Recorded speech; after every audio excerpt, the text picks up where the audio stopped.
안녕하세요. 유관방 잔소리쟁이 안유미 원장. 수다쟁이 최미호 원장입니다. 저희가 평상시에 설탕은 몸에 좋지 않으니까 먹지 말라고 네. 말씀드리지 않습니까? 그렇죠. 대신 꿀은 어떨까요? 많이 또 물어보죠. 흑설탕은 어떨까요? 네. 이렇게 말씀을 드려서 오늘 답변을 해드리려고 이 시간을 마련했습니다. 네. 아무래도 이제 벌꿀 같은 경우 솔직히 혈당 오는 속도가 조금 느리긴 하거든요. 그렇지만 결국 이것도 설탕이나 그런 것처럼 당근당이기 때문에 많이 먹는 건 일단 주의해야 한다. 이게 결론 다 얘기하셨는데 결론입니다. 오늘 이제 그만 찍어야겠는데. 건강을 위해서는 뭐든지 적당하게 먹는 게 그렇죠. 중요하지. 벌꿀이든 흑설탕이든 아니면 요즘 말하는 올리고당, 아가베 시럽 이런 아가베 것들. 시럽 같은 네네네네. 경우에 그거 자체도 이제 그렇죠. 많이 먹으면 또 곤란하다. 근데 이제 덜 달기 때문에 용량을 더 추가를 하면 결국은 마지막에 그 열량은 설탕 먹은 거하고 거의 똑같다는 거. 그러니까 이게 건강한 당이라고 해서 요즘에 아까 건강한 당은 없나 말하자면 봐요. 이렇게 하잖아요. 특히 네. 이제 벌꿀 같은 경우 이렇게 말씀을 드리게 되면 이게 벌들이 아주 힘들게 꽃 속에서 그렇죠. 꿀을 모아서 채취해서. 자연스럽게 먹으니까 정말 몸에 좋다. 옛날에는 정말 몸에 좋았습니다. 옛날에는 먹을 게 없었잖아요. 그러다 그 옛날에 언제 옛날에 그러니까 우리 벌써 할머니 되실 그렇죠, 때? 그렇죠. 예. 그러니까 그때만 하더라도 먹을 게 없고 열량이 항상 부족한 시대였거든요. 그러니까 그때는 기력이 떨어지고 힘들 때는 아침에 진짜 따뜻한 벌꿀차를 한 잔 먹고 하게 되면 기운도 나고 하니까 좋으니까 분명히 이렇게 먹거리가 부족할 보약으로도 때니까요. 예. 이렇게 썼단 말이에요. 그렇지만 지금은 아니라는 거예요. 특히 이제 벌꿀은 몸속에 혈당이 오는 속도가 더디다 보는데 이걸 혈당 지수라고 보거든요. 그러니까 벌꿀 같은 경우 혈당 지수가 55인데 네. 설탕은 68. 그러니까 속도라 생각하시면 되거든요. 그래서 끌어올리는 속도가 이거 그렇죠. 빠르다는 얘기네요. 혈당이 올라가는 속도. 예, 그렇죠. 그러니까 혈당 올라가는 끌어올리는 속도가 아무래도 벌꿀이 이제 설탕보다는 조금 더디긴 더디지만 결국 올라간다는 거죠. 그 용량을 더 추가해서 그러니까 더 많이 먹게 되면 나중에 문제가 생겨야 되고 또 꿀 자체는 항상 저희가 열이 많은 당이라고 보거든요. 그래서 세돌 미만 아이들한테 꿀을 주면 꿀 자체는 별로 안 좋고요. 그리고 평상시에도 뭐 굳이 그렇게 권하고 싶지는 않습니다. 왜냐면 다른 게 먹을 게 많기 때문에 굳이 그럴 필요는 없고. 달달한 맛을 내기 위해서 꿀을 사용하시는 분이 많은데요. 절대 안전하진 않으니 많이는 먹지 말라는. 그렇죠. 그리고 또 요즘 흑설탕, 요즘에 뭐 흑당 커피. 네네네. 뭐 흑당. 죄송하지만 저도 흑당 라떼 좋아하시잖아요. 그게 사실 이제 건강 때문에 저는 먹는 게 아니고 알면서도 맛있으니까 그리고 또 스스로의 위안 같습니다. 설탕보다 나을 거라 생각 때문에. 아닙니다. 그거는 왜냐하면 흑설탕이라는 것 자체가 이게 백설탕을 가열한 다음에 카라멜하고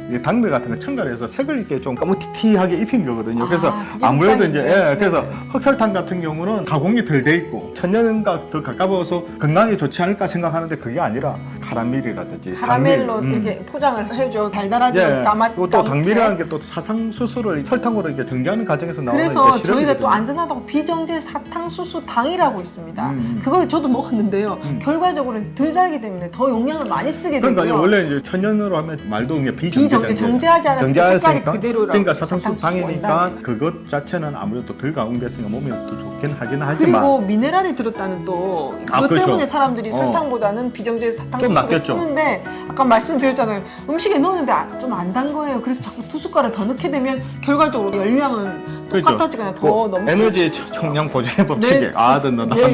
에너지 총 열량 보존. 그것처럼 어차피 요만큼 먹을 걸 이만큼 먹으면 나중에 결국 똑같지 않습니까? 네. 간을 조금 잡고 하는 정도에서 단맛을 조금 넣기 위해서는 아까 비정제 사탕수수 당 같은 경우 원당 같은 경우도 도움이 되긴 하지만 그것도 역시 많이 먹으면 곤란하다. 네네. 그러면 요즘 유행하는 무설탕 음료는 괜찮을까? 그 안에 아스파탐 들어있는 거 얘기하시는 것 그렇죠. 같은데. 그러니까 아스파탐이라든지 액상가당 같은 경우에 들어가 있기 감미료. 때문에 감미료가 예. 요즘 사람들이 달지 않으면 아예 먹지가 않잖아요. 맛이 그러니까 없다고. 오히려 이런 인공 감미료들이 이게 배고픔을 잘 느끼게 되고 또 단맛에 이제 중독이 되게 되고 많이 먹게 되죠. 그러니까 자기가 먹을 양보다도 포만감이 빨리 생겨야 되는데 그게 빨리 안 오니까. 포만감이 빨리 안 먹는 오니까 양이 먹는 양보다 더 늘어난다. 네네네.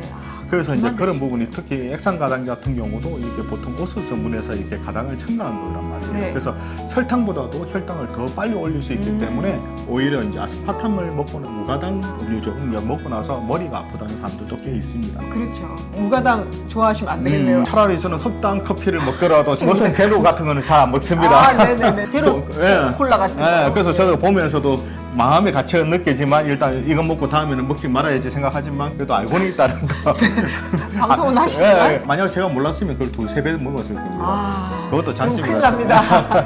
네. 그럼 또 아가베 시럽은 또 괜찮을까? 요즘 아가베 시럽은 애들 같은 경우도 많이 가지 않습니까? 네, 그렇죠. 근데 역시 이것도 아까 설탕 지수가 설탕에 비해서 한 반 정도 수준이거든요. 그러니까 분명히 같은 양을 먹으면 괜찮습니다. 근데 이제 이게 덜 다니까 더 많이 먹. 많이 먹는다.